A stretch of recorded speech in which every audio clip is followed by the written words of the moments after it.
Hello, my name is Fran Brown and I'm one of the occupational therapists here at St Anne's. Today I'm going to talk to you about the different symptoms of anxiety and ways in which you can control these. It's really common for people with long-term health conditions to experience anxiety symptoms as part of their illness. However, there are many different techniques that can help to manage these difficult feelings. Fight or flight. When people experience symptoms of anxiety, it often triggers a fight or flight response. This collection of feelings can be helpful in certain dangerous situations. For example, when stepping out when a car is coming in the road, the fight or flight response helps us get out of the way quickly. So in some situations, these anxiety feelings can be quite helpful. But when we're anxious, our brain is alerted that we must produce adrenaline, which is then released into the muscles. People with anxiety might experience some physical changes as a result of this adrenaline, and examples of these are on the current slide. People might feel their muscles go tense, their heart might beat faster, chest pains, dizziness, dry mouth, and breathing might become difficult. They might also have thoughts such as imagining the worst or feeling like they're going mad. They might struggle with concentration, have sleep problems, or become irritable. Eventually, these feelings can lead to something that we call anxiety avoidance, whereby people end up avoiding situations because they're worried about becoming anxious again. For example, if somebody had an anxiety attack one time when they walked to the toilet, the memory of that situation would be really unpleasant.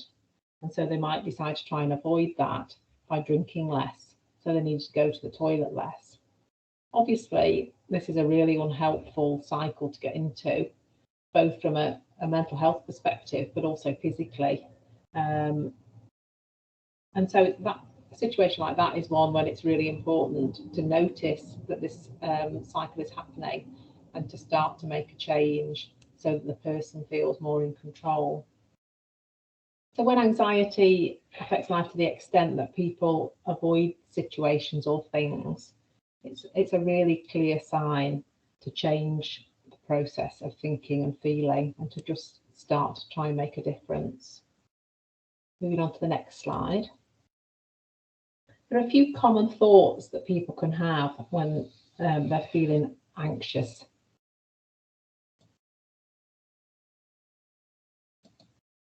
They might think, I can't cope with this, I can't cope with the feelings.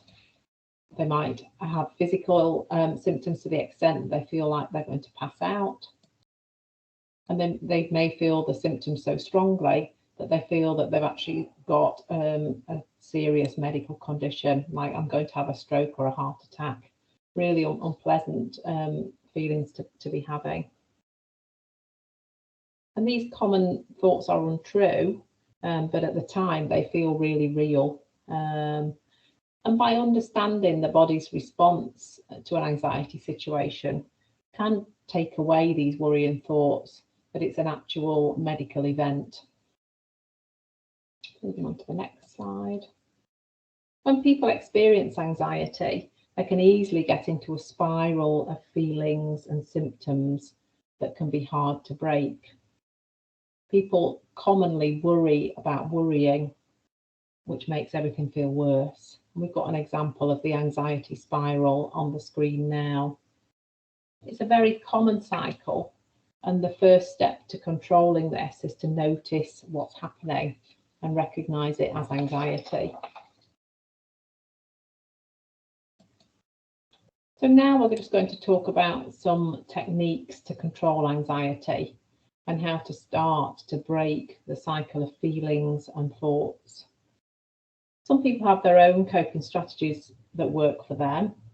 And I guess from my work, I've noticed that it's useful to have a toolkit of techniques to have when feeling anxious, just a few different things to try. And I'm just going to give you a snapshot of some of these. It can be really useful to consider what triggers anxiety. Some people write these triggers down and then are better prepared for techniques when the situation happens again. For example, could be being in crowded places, being in queues, public speaking or meetings, hospital appointments, things like that. And noticing that there's that connection between the situation and the thoughts is a really important first step here. For some people, taking time to reflect on any anxious situations can be useful because it can help to unpick the thoughts, feelings, and actions that occurred. By doing this, it can help develop strategies, for example, managing the same situation in the future. So it's thinking through, what were my physical symptoms then? What was I doing? What were my behaviours? What could have been done differently? So just taking some time when you're feeling more safe and secure to unpick the situation. Talking to others can be really helpful. For example, family members, a GP, a key worker or counsellor. And expressing your feelings can help gain an understanding of where you're up to and what support you might need with the next steps to help to control this situation. Relaxation can be really effective for people who experience anxiety. And there's lots of different sorts of relaxation that people can do. For example, thinking of a visualization, like thinking about this beautiful beach scene that we can see here, letting go of your thoughts and relaxing the body in a controlled way. Relaxation isn't easy, and it's important to practice techniques when you're feeling like you're more in control of the situation. So you've got those techniques easily to hand when the anxiety starts to occur. There's loads of resources available on the internet, for example, YouTube or various apps. The Macmillan booklets are available on useful techniques, and many healthcare professionals have got skills in teaching anxiety and signposting you. So absolutely important to ask for support in finding resources that work for you. Trying not to worry about the future and concentrating on the now is a technique called mindfulness. And this can help reduce the amount of stress that somebody is experiencing. It could be focusing the mind on the detail of something around you. This might be something really simple, like a flower, a pet, or the pattern on a cushion. And this immersion of feelings can help break down the cycle that we talked about before of difficult feelings and regain a sense of control. Worrying triggers an anxiety response, and by looking at something in detail, it can help break that cycle with a bit of distraction. Yet again, it's something that does need quite a bit of practice though, so it would be helpful to try and do that in a situation where you're feeling more supported and a little bit calmer, and to do it consistently.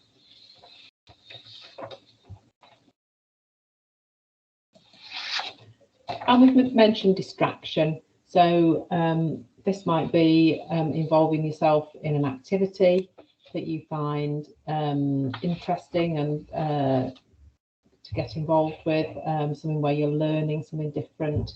It might be as simple as doing a bit of gardening or painting or reading, anything, again, that will take your mind away from that cycle of worry to help you feel that bit more in control. There are a variety of breathing techniques that can be used to help manage anxious feelings. And on the screen now, we've got an example of something that we call rectangular breathing. By following this technique, it helps the body regain a regular out-breath and in-breath pattern, which often becomes a bit more irregular when people are going through an anxiety attack. So it's breathing in for a period, breathing out, in and then out again, and making your out breaths twice as long as your in breaths. And again, healthcare professionals are skilled in helping you understand this and practice it. And then I've got another technique. I particularly like this one. This is called the calming hand. It's similar to the rectangular breathing, but again, it's about noticing that you're feeling anxious, noticing that your breathing has become a bit irregular, and following this little technique to help you regain that control. I'm just going to go through it with you now. So the first step, so we use our hands are always with us, so it's a useful little prompt. The first step is noticing that you've got those anxious feelings occurring. Then hold your index finger and it's a sigh out. Slowly inhale, breathe out and let your shoulders relax. And then stretch your hand all the way out, feel the stretch, and then relax. And it's just repeating that as often as you need to. The thing that I like about this technique is that it's something that you can do anywhere. People wouldn't know what you were doing if you were just sat in a queue, just going across your fingers. And it's that regular repetition of it that can help you practice it and find it really effective in managing when your breathing becomes out of its regular pattern. This next slide is called Positions of Ease, and it's about thinking about managing breathlessness associated with anxiety. So the person that we can see here is forward sitting, nice open posture, elbows supported on their knees. So it gives the lungs a nice open stance there to help get the best breathing in and out that you can, and trying to reduce any tension in the neck, just to help manage again those breathlessness feelings.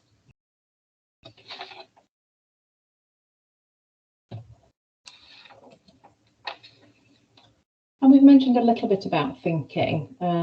Challenges to unhelpful thinking patterns can be really helpful when somebody is feeling anxious. And often people might have repetitive thoughts that they're not managing and that they're not doing okay. So anything that you can do to back those back a little bit to yourself can be helpful. So we've got some examples here, such as, I've had these feelings before, I know that they will pass. I can do this, I'm doing it now. I don't need to be frightened of these symptoms, I'm okay. And just to remind yourself, I can use one of my techniques that will help ease this. So it's finding what phrases work for yourself, really. And yet again, it's practicing those so that they're readily to hand when you're in that difficult moment.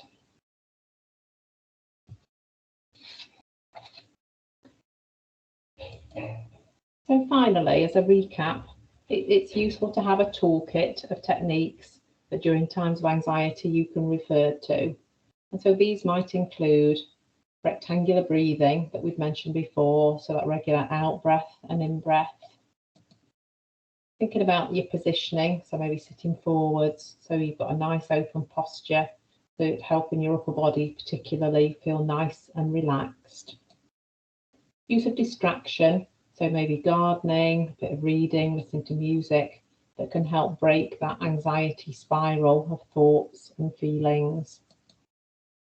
Doing some regular relaxation, maybe short relaxation, just for a few minutes, or listening to a longer video on YouTube or something like that. Challenging negative thoughts that might be fueling that anxiety. So you can bat away those and say, actually, I've got this, I'm doing okay, I am managing my anxiety, I've got through it before, it will be fine. Finding what words work for you. Maybe practicing some mindfulness, so really noticing the detail of something around you, focusing on that rather than worrying about the future or worrying about the past. Just really focusing on the here and the now. And talking to other people, sharing those feelings, so talking to friends or family or healthcare professionals about where you're up to. Okay, so we've looked today at various symptoms around anxiety. We've looked at the spiral that people can get into when they are experiencing these symptoms, and that combination of thoughts, feelings and behaviours, and how those all fuel each other. Any changes that you're planning to make, it can be helpful to do those consistently. So perhaps trying one thing to start with and being a little bit experimental, trying it for every day and say, right, I'm going to do this for a week, and noticing if it makes a difference to your anxiety. And I would say small changes is best. So small changes consistently, and then build on those as you gain some success. I hope you found this video helpful. Thanks very much for your time.